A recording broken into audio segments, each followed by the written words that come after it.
یہ میچ ایسا ہے، یہ میچ کھیلنا چاہتے ہیں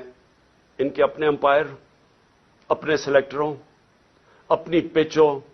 اپنا تھرڈ امپائر ہو، قانون یہ بیچ میں میچ کے بدلتے رہے، دیکھ رہے ہیں نا دوسری ٹیم شاید جیت نہ جائے، قانون بھی بدلتے ہیں، قانون بھی گیم کے یہ بدل رہے ہیں، اور جو مخالف ٹیم ہے اس کے کیپٹن کو یہ جیل میں ڈالنا چاہتے ہیں، اس کی اچھے پلیئرز کو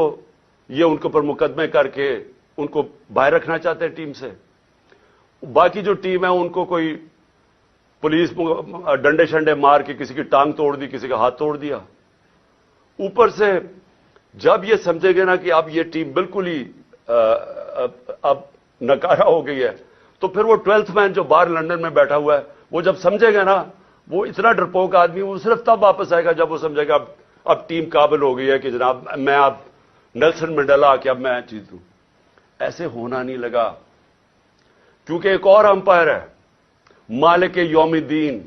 وہ فیصلہ کر بیٹھا ہے، آپ جو مرضی کر لیں، میچ آپ نے ہارنا ہے۔ پاکستان زندہ باد۔